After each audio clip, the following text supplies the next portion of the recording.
Madhava Kunja Vihari Jaya Madhava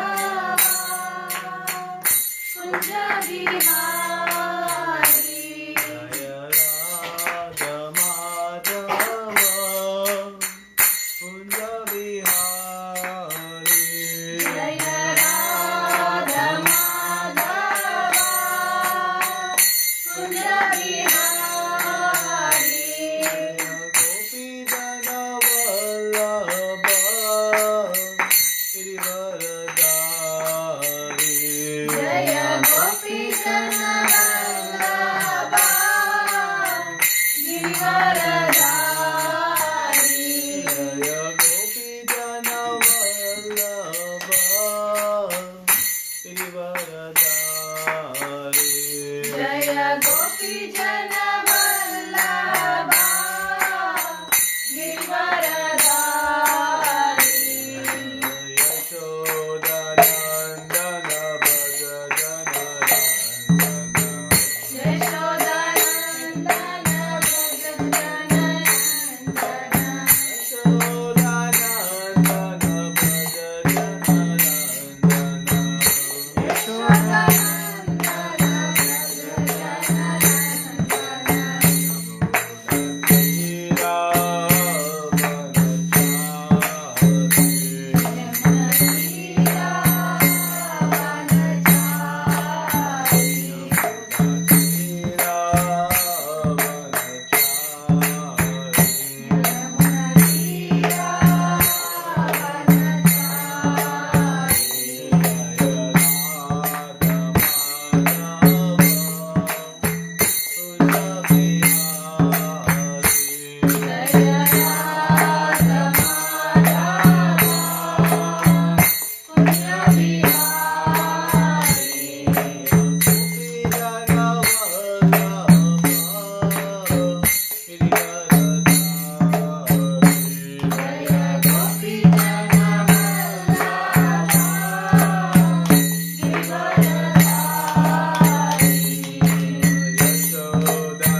Sankirtana ki Jai, Shri Prabhupada ki Jai. Koti Vaishnava Vrinda ki Jai.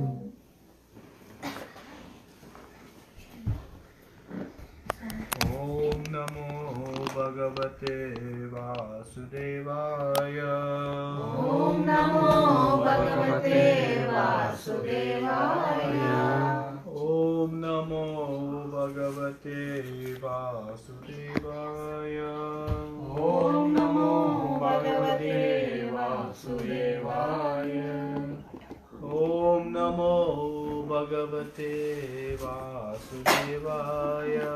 Om Namo Bhagavate Vasudevaya. Om Ajnana-timirandasya Jnana-shalakaya Chakshurum Militam Yena Tasmai Shri Gurave Namaha. Shri Chaitanya Manobhishtam Stapitam Yena Bhutale Swayam Rupa Kadhamayam Dadati Swapadantikam Vandeham Shri Guru Shri Yuta Padakamalam Shri Guru Vaishnavamsha Shri Rupam Sagrajatam Sagadanatam Vikantam Sajivam Sadvaitam Savadutam Parijana Sahitam Krishna Chaitanya Devam Shri Radha Krishna Padam Sahagana Lalita Shri Vishakam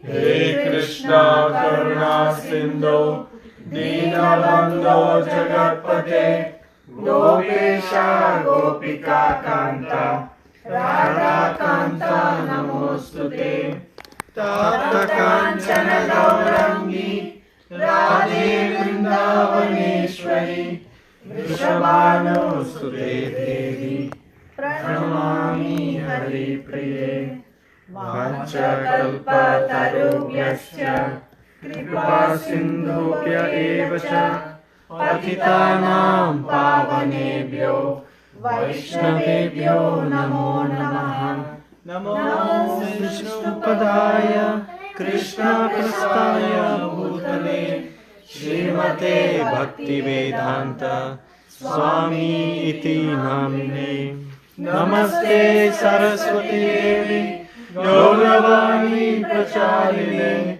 Nirvishesha Shunyavadi Paschata Deshatarine Jai Shri Krishna Chaitanya Prabhu Nityananda Shri Advaita Gadadhara Srivasadi Gauravaktavinda Hare Krishna Krishna Krishna Hare Hare Hare Rama Rama Rama Hare Hare.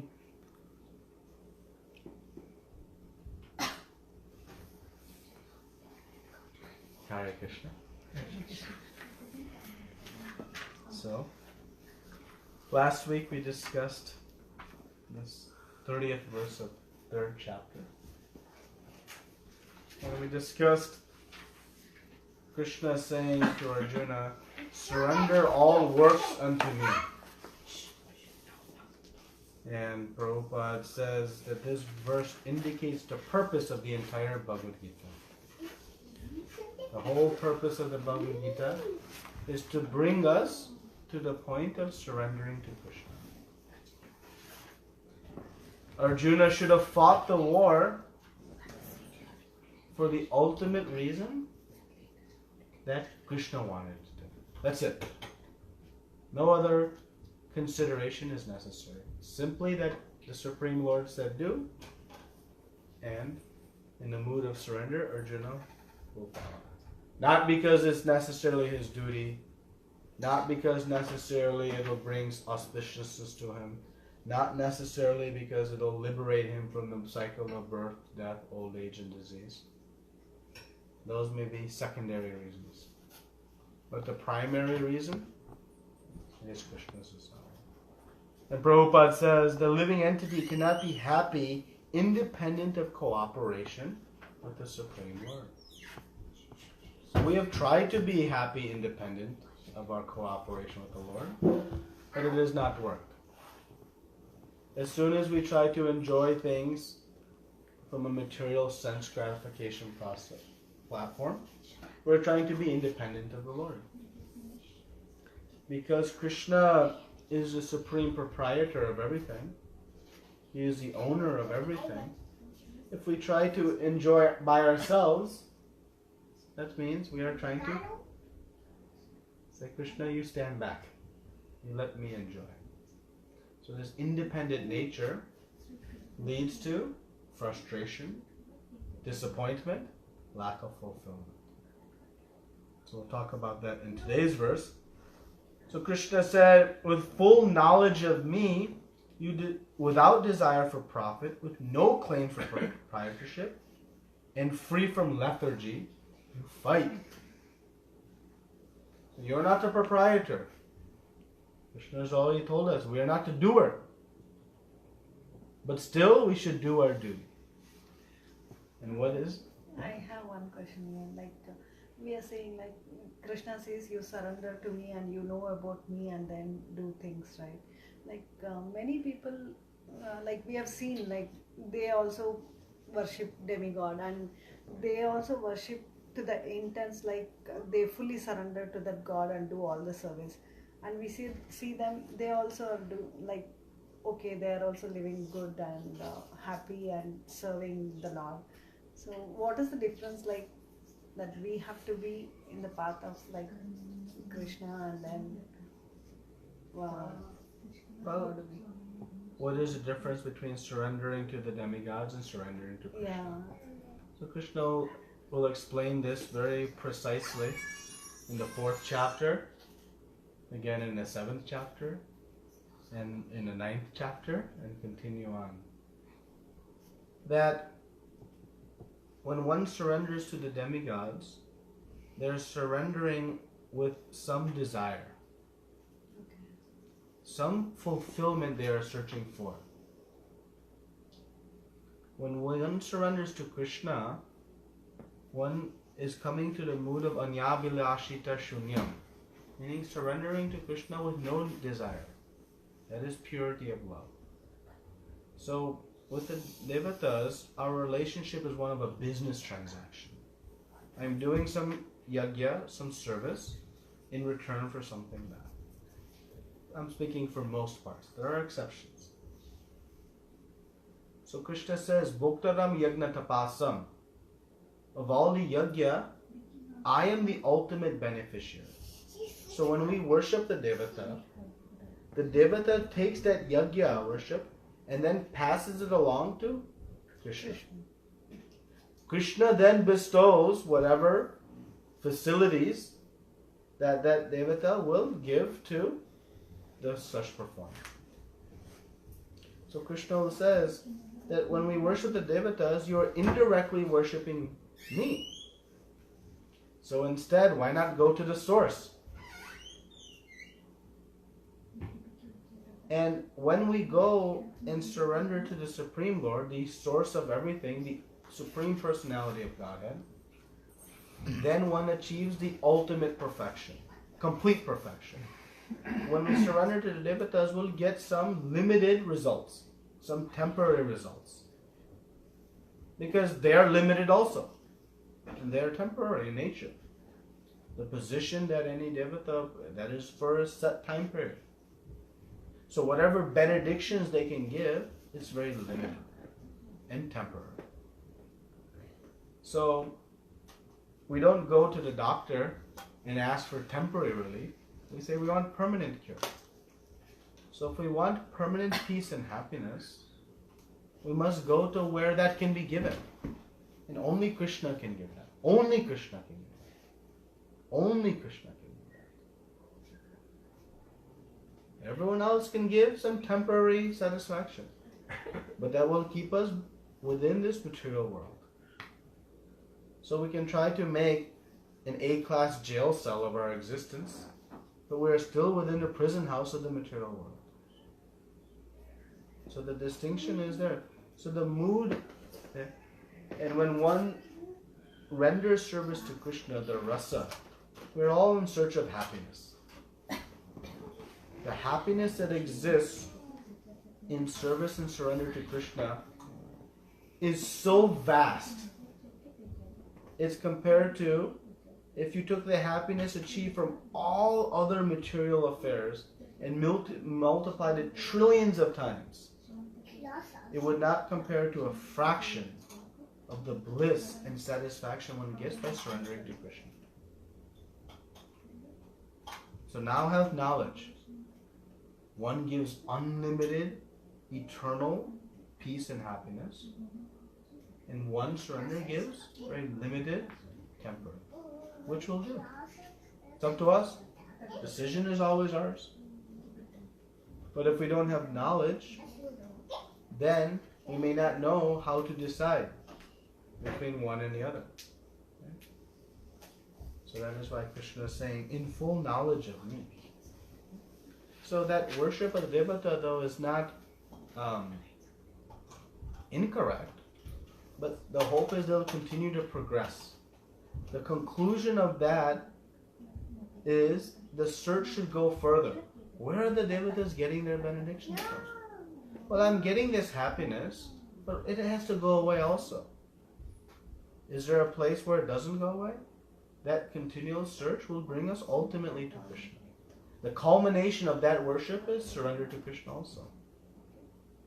So we either can go step by step, or Krishna is saying, bypass the sequence and come directly to worship with me.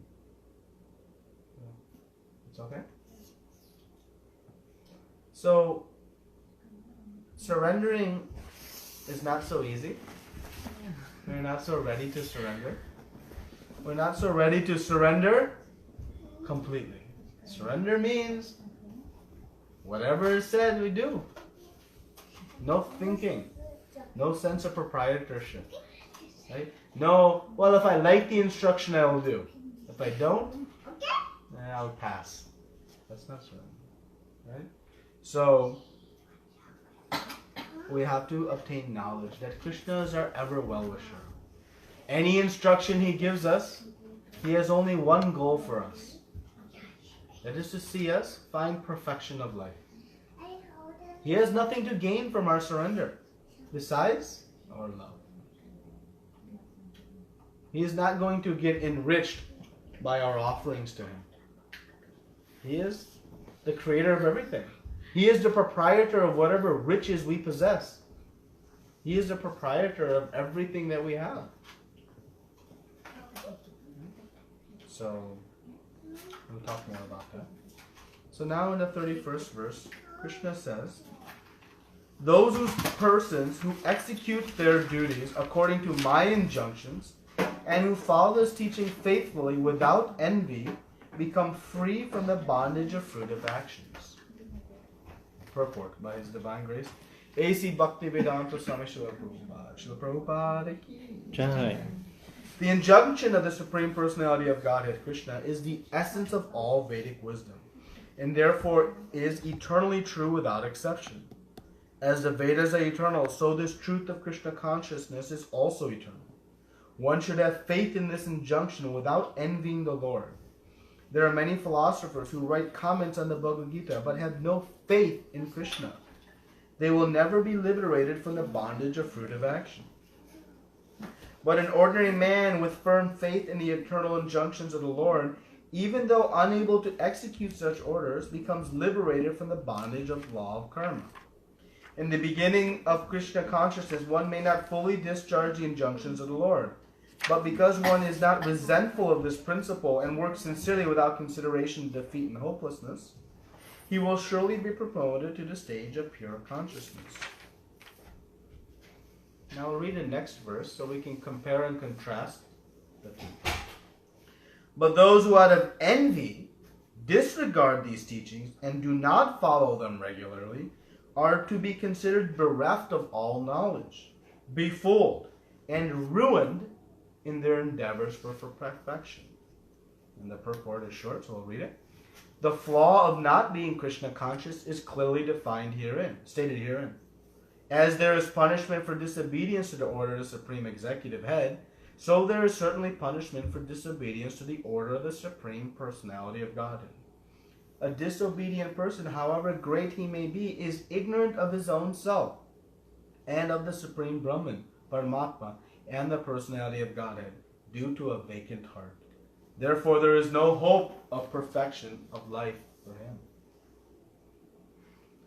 So Krishna is saying very clearly here, one is ruined in their endeavors for perfection. If they do what? If they Not don't follow faith the- and not But they don't follow and they have no faith. No faith. Not follow regularly. Not follow regularly. Which means, what does it mean to follow regularly? Every day we should make a practice to. Throw out. Yeah. Not when it's convenient, when I'm in need, right? When the moon is full, or other scenarios. Right? But regularly. Now, Krishna says in a prior verse, those who execute their duties according to my injunctions. Again, what is his injunction? How are we supposed to execute our duties? Don't attach to the.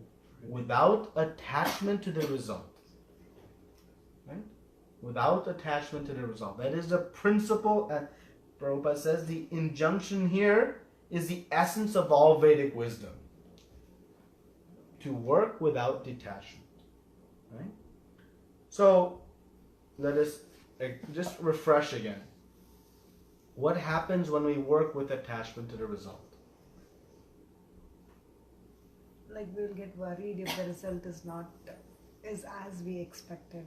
So we'll stress out about the result. Yeah. What else comes when we attach to the result? think that we are the doer. We think we are the doer. Bondage to that. What are the results? Bondage. What does bondage mean? Prabhupada Krishna says, free from bondage of fruitive actions. What does bondage mean? Like if I do that and if the result is good, I am going to get this. So I am getting attached to that. Okay, Something is attached going to to come result. and something is going to come back to me. And we always keep expecting that in our mind, and that becomes a bondage for us. Okay. Stress. Stress. Reaction. For Reactions. What does reaction lead to bondage? But it will be a cycle of birth. Cycle of birth, death. So let's put all that together now. Because this is very essential for us to understand very clearly what is this bondage that Krishna is speaking about. So we know we are in this material world. Can we get out of it? Can we ride some spaceship and hit thrust and go and get out? So something is keeping us here. Something is binding us to this material world. And we know the shackles that bind us are the modes of material nature, the gunas, which are known as ropes. Either the mode of goodness, mode of passion, or mode of ignorance. Either I have a golden chain, a silver chain, or a rusted chain, but a chain is, I am bound. So how am I bound? Bound means I am stuck here. How long? Potentially, eternally. How? So let's go to the most basic principle. I do an action. I have three choices in any action. What are the three choices of what types of activities I can do? Karmabhiḥ. So karma, vikarma, and akarma. So what is karma? Doing our duties. Actions. The Vedic. Doing Doing the actions based on the Vedic okay. scriptures. Attached or detached? Attached. Attached. Attached to the fruits. Okay, so let's not mix it with bhakti. Yeah. Right? So karma is doing some good pious activities that generate some good pious results. So I do some general welfare and social work. I get some good karma credits. That means some good reactions are coming. Right? I have my good reaction container. I put some deposits into my good reaction container. Because I was attached to the result, that reaction goes into my container. Right? Now what is V-karma? Acts against the laws of Krishna, laws of Supreme Lord. I do what I want. Yeah. I feel like eating flesh, I'll eat. Who is to tell me no? I want to do. Okay. Scriptures say no. So one is regulated enjoyment. The other is unregulated enjoyment. See the difference? Regulated sense enjoyment leads to good credits. Unregulated sense enjoyment leads to Bad. Now, what is my third option? Karma. So how do I do a karma? Like Not do it. I don't work, I just sit in a cave, Being neutral, not doing good and not doing good or bad. What is? Okay. With the Krishna consciousness. Like do everything for Lord. Krishna. Which means I, I'm doing good For Krishna. activities I'm doing it for and for Krishna. it is for Krishna. but what is the injunction we are following? For Krishna, For not for our Krishna. personal sense. Along So with we're detached. Yeah. Detached from the result. Karma, V-karma, we are attached to the result. Akarma, I'm detached from the result. So V-karma, karma I put into my good credit account, V-karma I put into my bad credit account, Akarma, not mine. Not mine. Right? So three options we have. Okay? So what creates bondage? Bondage, what binds me to this material world, what keeps me here, is if I have any credits in either account at the time of death, what happens? we have I have to come back. Why? To take those credits. No one else will take them. So I have to come back and take those credits. So as I take those credits, if I continue to do more activities attached to the results, what happens? Again the cycle. Again, I fill my container, and at the end, there is something left. I have to come back again and take it. But then in my next janma, what do? Again with that. Again taking. So what happens? Never ending cycle. The cycle is not Bondage ending. is So I'm bound to this material world. And what is the root cause of me being bound to the material world? Because of Attachment to the results. As soon as I attach to the results, I am booking my ticket. Right? I'm stuck. Because Krishna says you can remain attached, no problem. It's your choice. No, he's not saying no problem. There is a problem, but it's your choice. As soon as we attach to the result, we have to take those reactions. And in order to take those reactions, we have to take another birth. One will say, well, no, I can just take them all in this lifetime. Yes, but between now and the end, you'll do some activities. And if you're not surrendered to Krishna, those activities will carry some reactions. Up until the very last moment, we'll be creating reactions, either good or bad.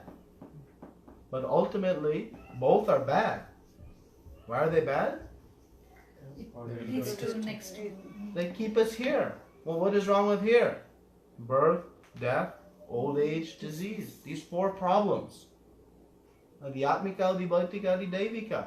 These threefold miseries. They are forced upon every living entity in the material world. Anywhere within the material world, you'll see birth, death, old age, disease, and these threefold miseries. So, to your question earlier, as we are worshipping the devatas, we still have birth, death, old age, disease. Maybe in lesser forms, maybe a different balance, but it's still there. And where is it that none of this exists? No birth, no death, no old age, no disease? Spiritual. In the spiritual world. So how to get to the spiritual world? Like Detaching from the result. When there are no more credits in either balance, Free from Done. bondage. done. Close up shop, pack up the bags, go home. As soon as the accounts are zeroed out, no more. How to zero out the accounts and still live? If I zero out accounts today, how to live tomorrow and the next day without creating bondage? Involving in devotion. Everything I must do in relation to Krishna. I must detach from the result. Because as soon as I attach, or deposit in one or two of the accounts. Both are going to lead to bondage. So Krishna says, become free from the bondage of fruitive reactions. So this is what he means by bondage. Activities that will keep us in the material world. Cycling through birth, death, old age, disease. So, in order to become free, one must detach from the result and come to Krishna consciousness. Because Krishna says, Sarva dharmam parityaja mamekam sharanam vraja aham tvam sarva papebhyo. He says, aham tvam, I will take all of your credit accounts if one surrenders unto me. So Krishna is saying, we'll take both accounts and just dump them in the ocean. I'll take them. But one must mamekam, surrender only unto me. He gives up all other dharma, sarva dharmam parityaja. Gives up all other religion and just surrenders unto me. This is Krishna's promise. And then he says, Ma suchaha, don't worry, I'm there for you. So, this bondage is what's created by attachment. Right? So we have to have some faith, right? We see faith is important.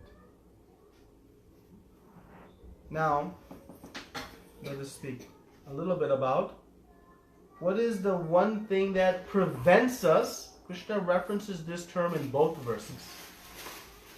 What prevents us from wanting to surrender the results to Krishna? Envy. Envy. Envy is an evil, evil word for us. So let's discuss envy. So Krishna says, without envy in the 31st verse, and in the 32nd verse, he says, who doesn't follow the instructions, the teachings? Those who? envy. Who have envy. So what was our original envy? What was our first envy? Why you, Krishna? Why not me? Why we came from the spiritual world to the material world? Envy of Krishna. Why you? Why not me? We developed some envy of Krishna. And thus, that desire led us to try to want to be independent of Krishna. Well, that cannot happen anywhere, but it can happen. It can appear to happen under illusion in the material world. Krishna said, "I've created this place. If you want to go there, please don't go. Please don't go. Please don't go." But still, we said, why? Envy. So what is going to keep us in this world? Envy. And what is going to take us back when we become? Detached from And how we'll detach if we are? What do we have to take out of our heart? Envy. envy. Freed from envy. So what is envy? I'm enjoying. Envy is I am the enjoyer. Okay? What else? What is envy? I am the controller. I am the controller. Why can't I spend me, time mine. for me? Why to spend time for Krishna? Why can't for me? Why to spend time for Krishna? Why not spend time for me? This is consciousness that manifests out of envy. More bodily enjoyment. More bodily enjoyment, sense gratification. Why sense gratification? Because sense gratification is separate from Krishna. Bhakti is to please Krishna's senses, and envious action is to please our own senses. We have one of two choices, either to please our own senses or please Krishna's senses. Right? So, envy, let's define specifically what envy is. Envy is when you have something and I want it. But that's only partial. It goes one step further. That is more like jealous. You have nice iPhone 8, I want iPhone 8. Envy goes one step further. I want it and I don't want you to have it. So you have iPhone 8, I want iPhone 8 and I want you to have iPhone 4. It's evil. You see how evil it is? It's not, oh Krishna, you're enjoying, I want to enjoy like you. I want to enjoy and you not. That is what? That is the deep-rooted nature of envy. So when envy develops, what comes from it? Animosity, inimical, anger, hatred. That's what manifests. So, envy is one of the impurities in our heart. And you'll see Krishna speaking many times throughout Bhagavad Gita about envy and needing to be free from envy. Because it's deeply rooted in our heart. And it originates, it is the source of our appearance in this material world. It is the reason we acquired this material body. It's because we had envy. And the sad nature of envy is we tend to envy those that are closest to us. Those we may love the most. These feelings of envy manifest. So when we have envy of Krishna, how will it detach from the fruits? Can you? You'll say they're mine. I'm not giving to you, Krishna. It's mighty nice of you to say surrender unto me. Why would I do that? I am the doer. I am the proprietor.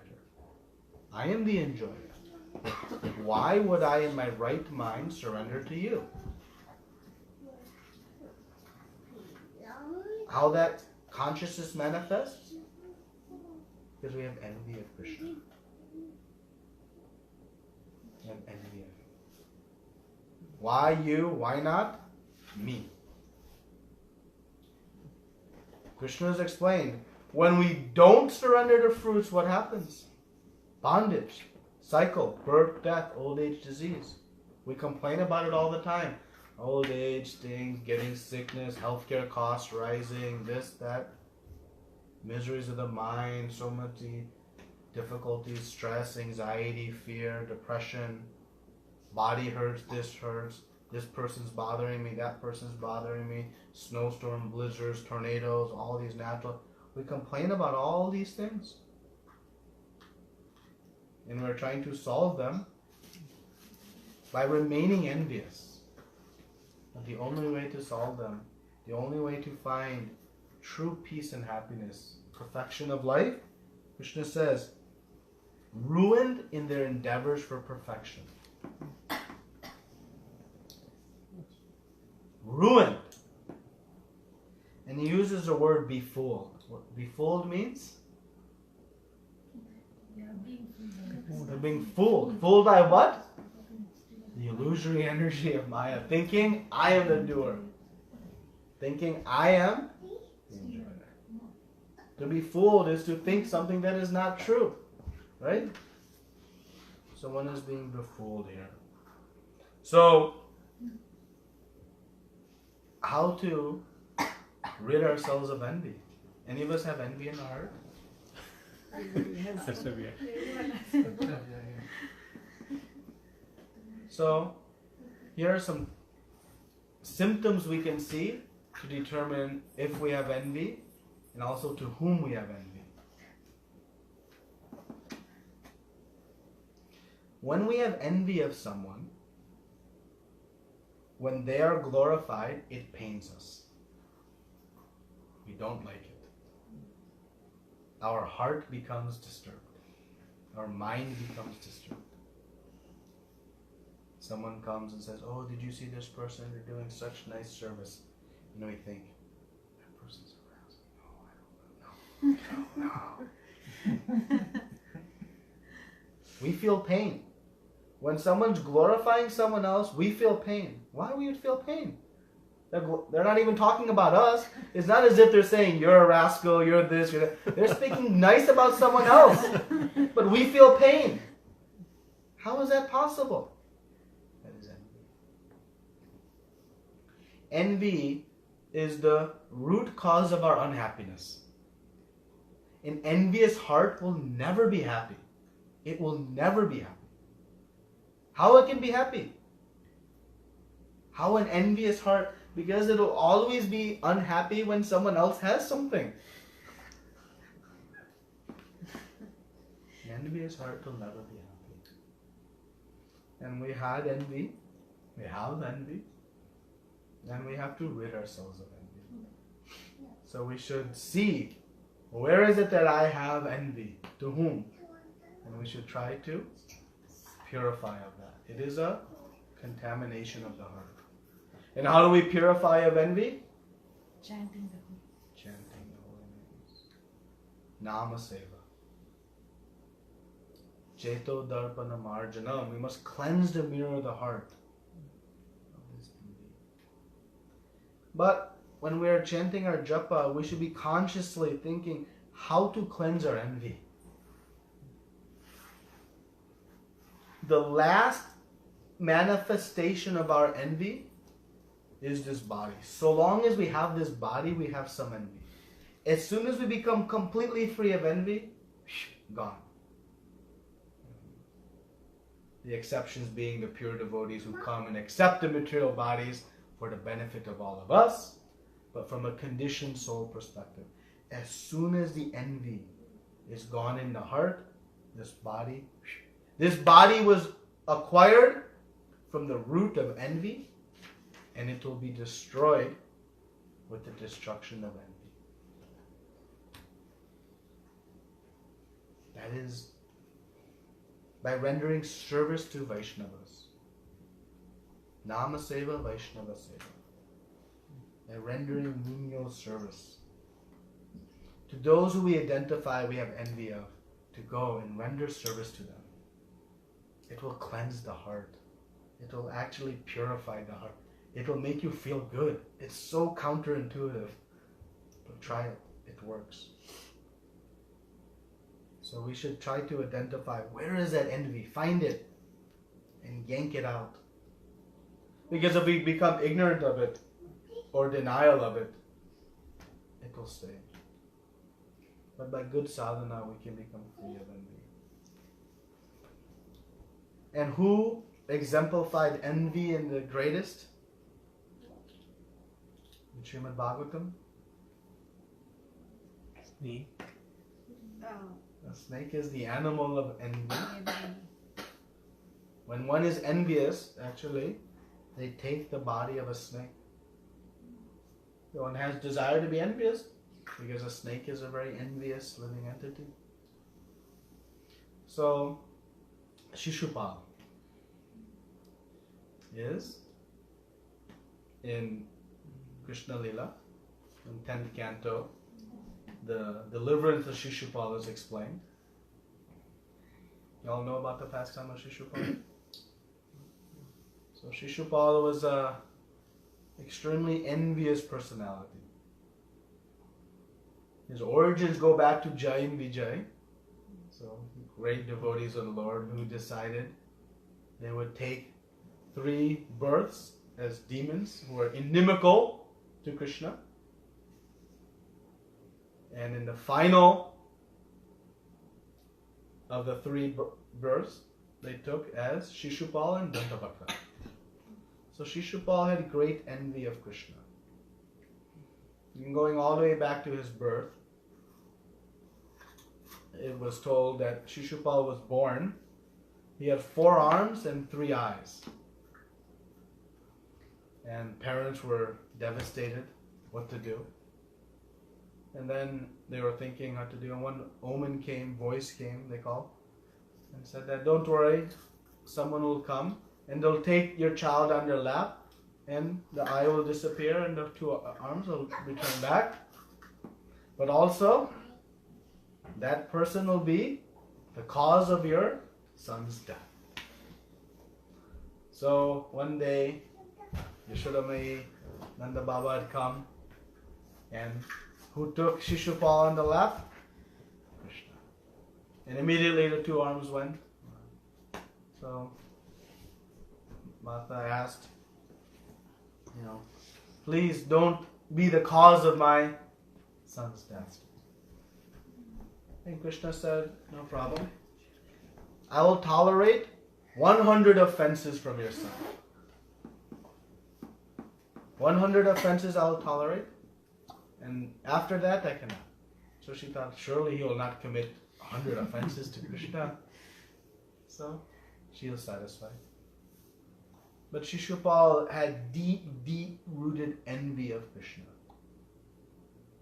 Much of it Srila Prabhupada explains stems that Rukmini's brother, had arranged for his sister Rukmini to be wed to Shishupal. But through a desire of Rukmini, who had sent the message through the Brahmana, Krishna came and took her and married her. And so Shishupal's envy continued. And he carried on his whole life full in meditation of Krishna. Full meditation of Krishna. But it was not anukul. It was not favorable. It was unfavorable, in an inimical mood. Not the type of meditation we want. And this is what envy does. When we envy someone, we can't get them out of our mind. We're meditating so strongly on them. But it is in a mood of inimical mood, not a loving mood. So, at the Rajasuya sacrifice that Yudhishthira Maharaj was performing, great personalities have been called. Vyasadeva, Jaimini Rishi, all the great rishis came and they were performing. And the Agara Puja, the first worship, they were trying to decide who shall receive the first worship. All these great personalities were there. And so Sahadev suggests, who was very skillful in assessing and communicating, he says, who did he suggest?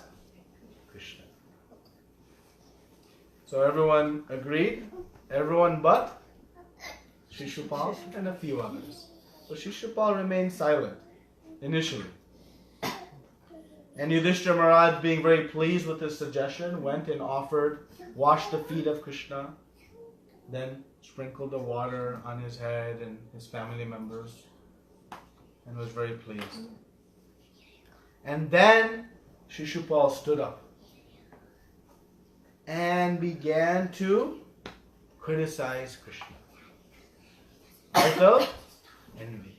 How could you choose this boy, this talkative boy, to be the most perfect personality?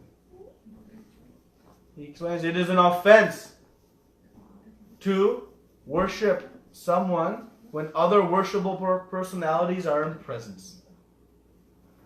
And thus your sacrifice has been ruined. He purposefully waited. Because he knew if he presented his case before Yudhishthira Maharaj performed, he thought, oh, they'll all agree. And now Yudhishthira Maharaj's yajna would not be ruined. But he wanted to also ruin Yudhishthira Maharaj's elaborate yajna. So after this, he presented this case. And he goes on and on. And the rage is building. As Shishupal is expressing his envy, many of the assembled personalities got up and left. They walked out. It's very instructive for us. When we see, when we hear someone expressing envy of someone else, particularly Krishna or a devotee, we should not walk out. We should run out. We should get away. Because hearing that will spoil and contaminate our heart. We should not even, we should cover our ears and run out. But unfortunately, sometimes it becomes, what did it say? They did that? Really? But we should never engage. Extremely dangerous for us. So we see this example. As Shishupal was speaking, people left. But some of the Kshatriyas in the room could not tolerate. And they immediately drew their weapons. And were ready to fight. Shishupal drew his weapon. And so Krishna calmed everyone down. Stopped. He was calm as can be. As explained in Srimad Bhagavatam. As a lion is not disturbed by the crow of a jackal. It's just speaking. Krishna was undisturbed by the expression of envy of Shishupal. But his devotees were tortured in their heart. They could not tolerate. A devotee cannot tolerate envy expressed to another devotee. And so Shishupal crossed his 100 mark, and Krishna very expertly called for his Sudarshan Chakra. As explained again in Srimad Bhagavatam, that he cut his neck so perfectly with such a sharp edge that not one drop of blood spilled in the sacrificial arena, so as to not contaminate the whole arena, so that the yajna could continue on. And the liberation of Shishupal we'll save that for another day, how he left. But you can see that this envy, it takes one to such a extreme. One cannot tolerate the glorification of one another. Now let's compare and contrast that to wonderful devotees. And there's two beautiful pastimes in Chaitanya Charitamrita that show what a pure heart, how they respond in these situations. So we can do a compare. These verses are compare and contrast. Now we'll see how one responds when one is free of envy. So Krishna, Chaitanya Mahaprabhu, was on his going to different places, and he came to Ramkeli. And at Ramkeli he met Rupa and Sanatana Goswami. They were at that point not yet Rupa and Sanatana, they were going to become initiated at that time, but they were servants in the government. They were actually very, very wealthy. One was the prime minister and one was like the finance minister. Extremely high position. But they were pure devotees of Chaitanya Mahaprabhu. So when Chaitanya Mahaprabhu came to Ramkeli, Rupa and Sanatana Goswami were extremely eager. They were brothers. To meet Chaitanya Mahaprabhu. So they went and offered their respects to Lord Nityananda, saying we don't go directly to the Lord, we go through. And then they came forward. And they offered dandavats, grass, straw in mouth, extremely humble.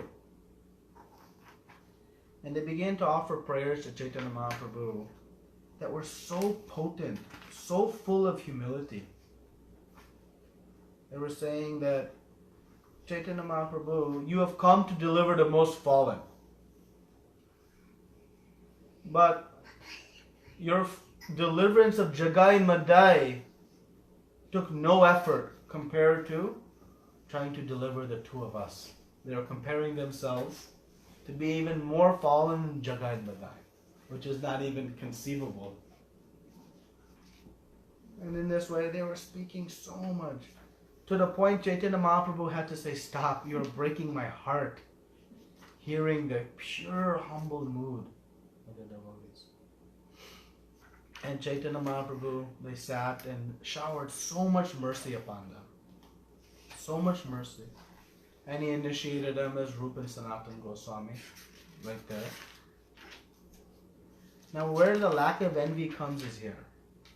This exchange was being seen by all of the assembled devotees that were traveling with Chaitanya Mahaprabhu. And it's explained that they, Srila Prabhupada comments in the purport, they were ecstatic, so happy seeing Rupa and Sanatana Goswami receiving this mercy. Their hearts were fulfilled.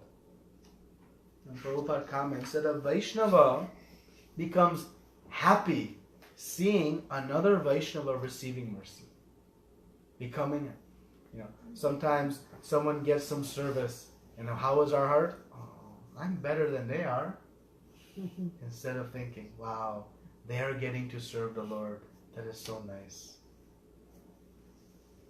Thinking, oh, they do service better than I. Krishna will be more pleased if they do than I do. Better they do. Out of envy, we call out all of their faults. But a Vaishnava doesn't see that way. When he sees that Krishna is bestowing so much mercy, they become ecstatic. Not at receiving the mercy, but at seeing another part and parcel soul receiving mercy and becoming elevated in their bhakti. They get happiness from someone else's success.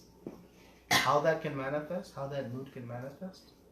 When there is no envy. When there is no envy.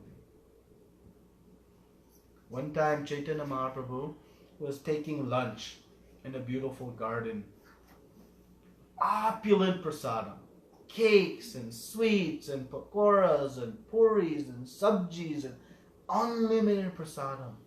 And all the devotees were enjoying so much. So much they were enjoying. But who was outside? Haridas Thakur. Haridas Thakur was out. Chaitanya Mahaprabhu was actually calling him. And he's saying, no. In the heart they're communicating, no. Govinda will bring some afterwards. I'm not fit to be in the company. He considered himself untouchable, though he was Namacharya. So what was his mood? Was he, oh, I'm better than this devotee, why he is there? I'm better than that devotee, why is he there? Oh, this person did this the other day. And is he feeling left out? No. Ecstatic, thinking how all the devotees are enjoying wonderful prasadam, being served by Krishna himself. One who sees and feels happiness, seeing others receiving mercy, that is a sign of freedom from envy. When we feel pain, disappointment, when someone else is getting some special benefit, that is envy. So now we can diagnose. Is our mood like Shishupal? Or is our mood like Haridas Thakur? Or the Vaishnavas seeing Rupa and Sanatana Goswami receiving so much mercy? We should become enthused when someone is making progress in devotional service. Wow. One more soul is going back home to please Krishna. that should enthuse us, not create this inimical feeling. And when it comes, we should smash it, because that is the envy that is sitting in our heart. And it is the envy that brought us here, and it is the envy that will keep us here. Because if we have envy, we will never detach from the fruits. Somewhere or the other we will have that envy. We can't say that we are free from envy. But how can we overcome that, like slowly changing us from that? Somewhere we will, definitely somewhere we will have. It's not that we will not have. So all those examples you gave, they are all sannyasi, no problem. We spend 2 hours for chanting. Another hour we are in the same material world. We are happen to see the people, hear their stories. Not always, but sometimes. How to overcome that problem? So how to achieve freedom of envy? These are all elevated namacharyas and great personalities, so are hopeless. This is the power of bhakti. Bhakti is so powerful that even the most deeply rooted impurities will come out. Okay? We know we have to become anartha nivritti. This is the 4th stage as we work our way towards Krishna prema. And that means we must come free from all of our anarthas, the impurities, the unwanted things in the heart. So, how to do? It is through practice of our devotional service. But it is not through just whimsical or half-hearted practice. We must have intense focus and effort. Under the instruction, Rupa Goswami gave us the 64 angas of how to perform pure devotional service in the Vaidhi sadhana bhakti. That is the entry level of bhakti, the entry level of pure devotional service. So we all say, okay, we're not qualified for the higher grade. We have, and of those, the first instructions are, take shelter of Guru, receive instructions, render service, inquire. Why? Because through the power of Guru Parampara, one can obtain mercy and potency to rid ourselves. It is good that we shouldn't, if we think, oh, I'm already free of envy, what's next? We are fooled. It is good to recognize the envy in our heart, acknowledge its presence, acknowledge the difficulty of removing it, and then surrender to a higher power. Who can take it out? You think Krishna cannot take it out? Of course. But we have to desire it. My dear Krishna, I have no hope to take this envious heart and cleanse it. But you can do it. Please help me. How will Krishna respond? Of course. But we have to intensely desire it. If we think, I have no envy already, the pure devotee, they think they have an envious heart.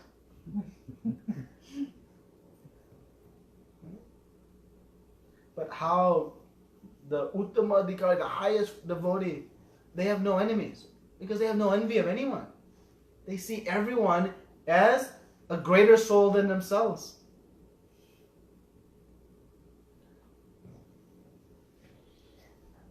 Without ridding of envy, we'll never find happiness. So how to rid it? We must surrender to Krishna. And how to surrender to Krishna? We must surrender to Guru. Because Guru will show us how to surrender to Krishna. And by the potency of mercy of Krishna, mercy of Guru, it can go away. It can go away as fast as we want it to. It is up to us. But if we just become mechanical in our sadhana, chanting Hare Krishna, Hare Krishna, Hare Ram, Hare Ram, Ram Ram, Hare Hare, some benefit is there. But if I'm intensely chanting in a prayerful mood, as Prabhupada says, crying like a child, begs, please Krishna, help me, rid of this envy. It is destroying me. Of course, that higher power can take it out. We cannot take it out. And some practical means rendering service. Rendering menial service. rendering service to devotees. Serving Krishna's devotees pleases Krishna more than serving him directly. This Vaishnava Seva is so potent. And if you really want to render service to those you envy, that will really purify the heart. It's hard, but that will purify the heart. And trust me, you'll feel amazing afterwards. Speaking from experience. Yeah. Any other questions? Yeah, so Prabhu, the message what we are discussing is something Krishna is telling to Arjuna. So that means Arjuna is envious about something that he is explaining this verses. Is there any relation to what is that he No, not necessarily Krishna, not Arjuna has envy, but Krishna knows we all have envy. Because we are conditioned souls. So he is speaking about the importance of being free from envy. He's speaking indirectly here, because in these two verses he says one without envy, one with envy. So we can determine by that this envy is the distinction between the two. It is the one. But no, Arjuna had no envy. But the other important point I didn't make is that Prabhupada says, this is a little bit to your point, that in the beginning of Krishna consciousness, one may not fully discharge the injunctions of the Lord. Meaning, one may not be perfect in their execution. But because one is not resentful of this principle, meaning envious of this detachment principle, envious of Krishna, thus, because if I have envy of Krishna, I will be resentful of this idea of detaching. Why give to Krishna? He says, but, and works sincerely without consideration to defeat nobody, he will surely be promoted to the stage of pure Krishna consciousness. So we'll continue if we remove this. Another question? This is with the devatas what Mataji was asking. So it is not possible that when we worship devatas, detaching from the result. Is it not possible? No, it is. You can worship them as devotees of the Lord. If you worship them in their position as devotees of the Lord, then that can be a detached form of worship. But then the question becomes, what will please them more? Worshipping them or worshipping Krishna? Krishna. Always. If you worship their master, pleasing their master will please them more than your worship of them. Prabhu, Hanumanji is also he's one of the. He's a devotee. He is a devotee. Not a devotee. Not a devata. But some people they say that if I worship Hanumanji, I get everything. So That's good. when we say no, you should also chant this Krishna mantra, then they'll say, no, Hanuman, I am doing Hanumanji's prayer. Let them do. No problem. Hanumanji is a pure devotee of Lord Ram. Okay. So if that is their desire. There's a pastime in Chaitanya Charitamrita. Murari Gupta. So was a great that's devotee. not No, it's a form of pure devotion. okay. It's in the dasya rasa, the servant mood.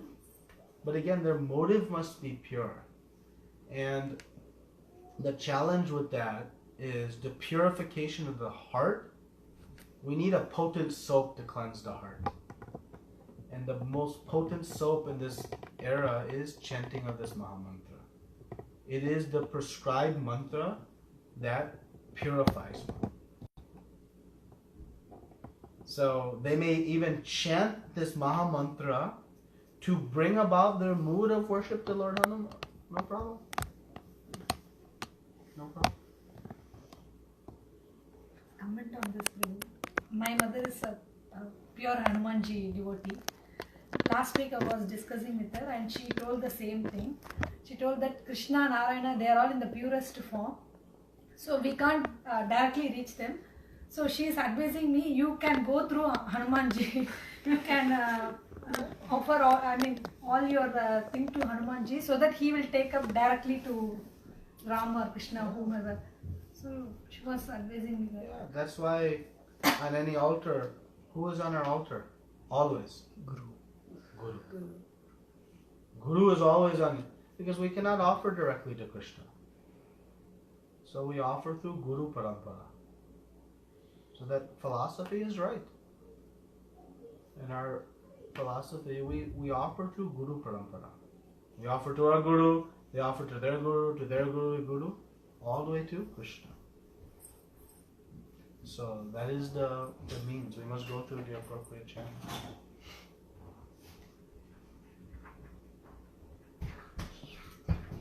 Question? I have 3 questions. But those who out of any disregard these teachings and do not follow them regularly or not really consider repetitive. What kind of the regular the 4 principles, that means what is it actually?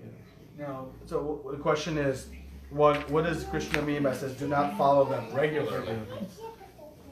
Regularly means that we should be following at all times.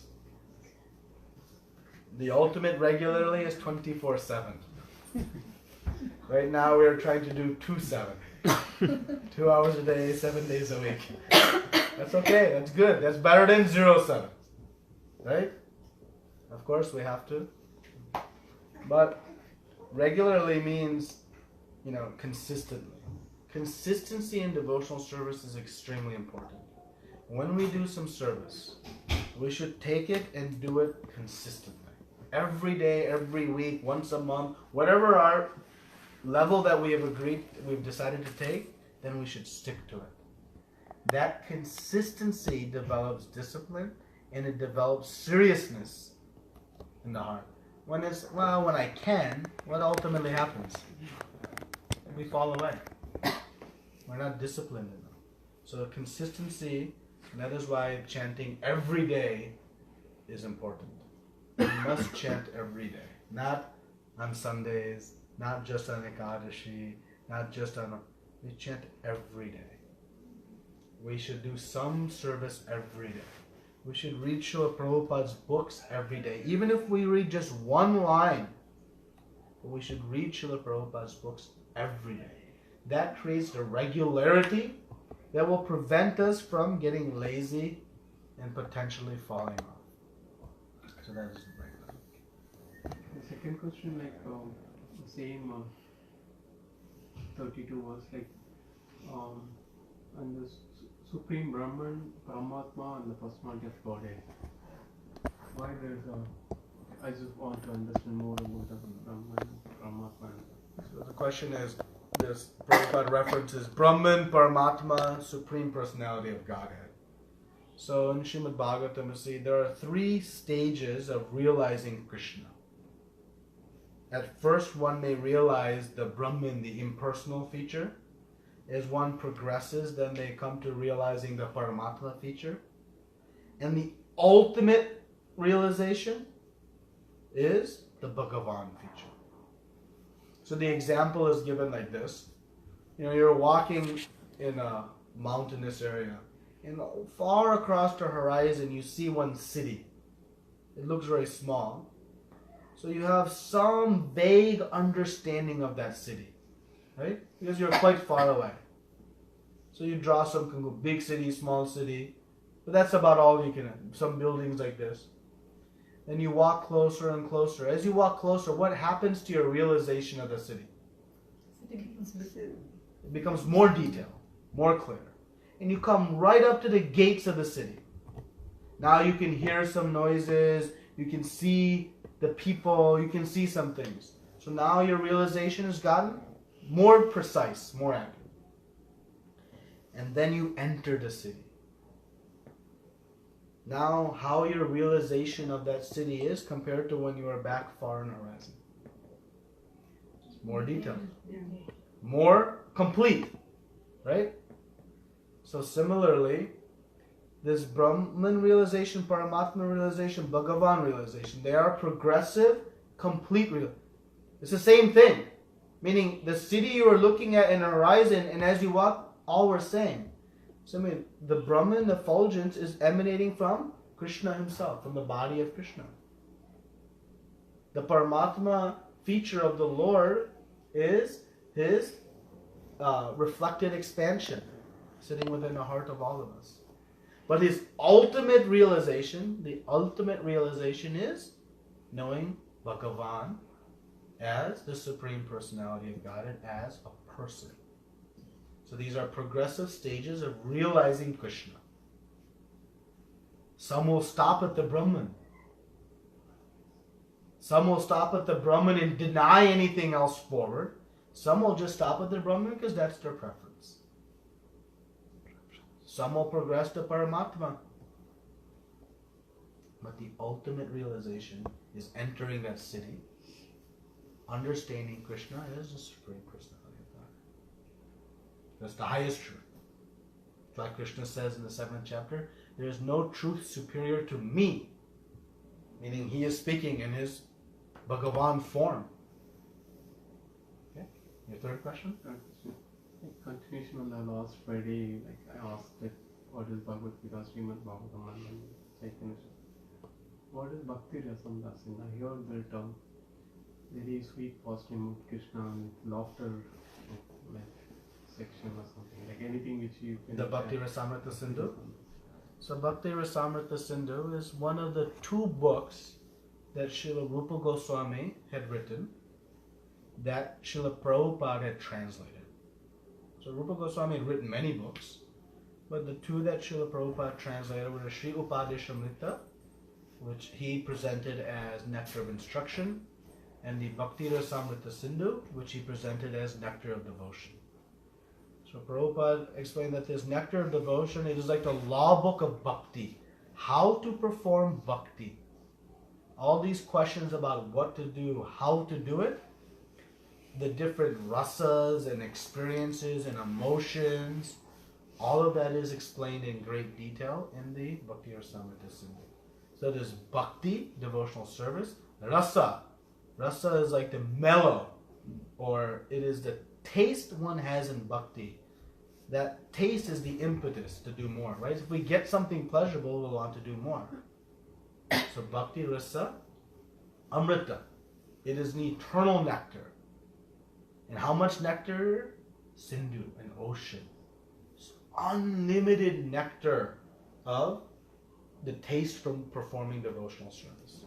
So this book, Bhakti Rasamrita Sindhu, explains how to perform pure devotional service at the highest level in all of the different relationships and rasas that exist between Krishna and his devotees. So it's not pastimes per se, it's more explanations. To what my Mataji was saying regarding Hanumanji and things. So I just saw in one of the video the different, so like kind of how to understand spiritual life.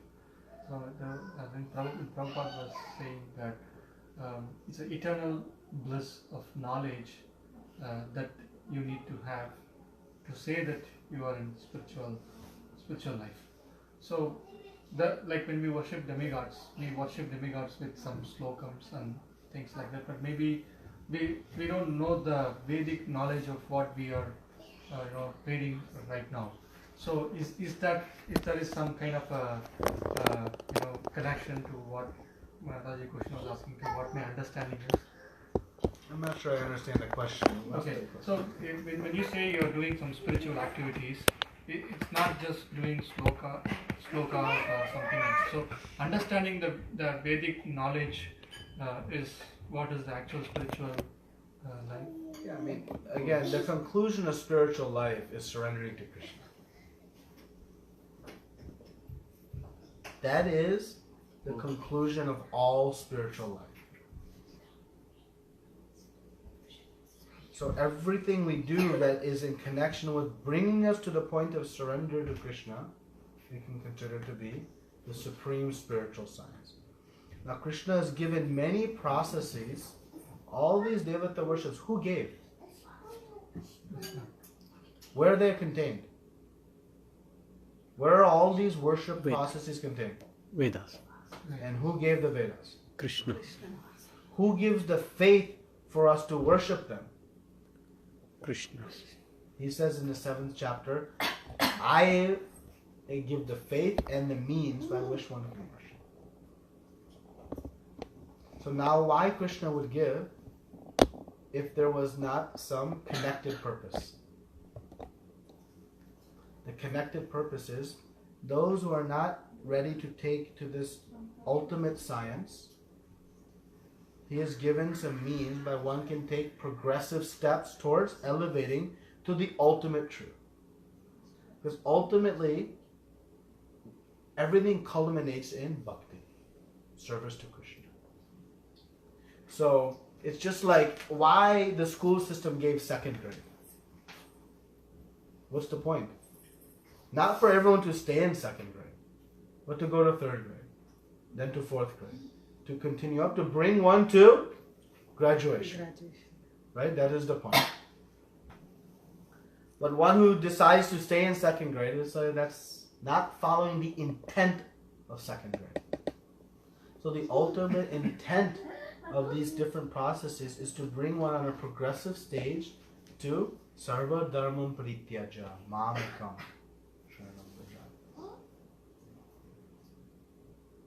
Now, due to attachment to materialistic desires, some will stay in that form of worship. And that is why Krishna recommends, don't take the stairs, you take the elevator. The step-by-step approach is dangerous because you may get distracted, you may fall down, you may forget, you may not stay regular. So many things can happen. So instead, his ultimate recommendation to Arjuna is sarvada. But then Krishna says, now I've given you everything, it is up to you to decide. And Arjuna says back, Krishe vachanam tava. Krishna, I am now prepared to follow as you instruct. That is our way.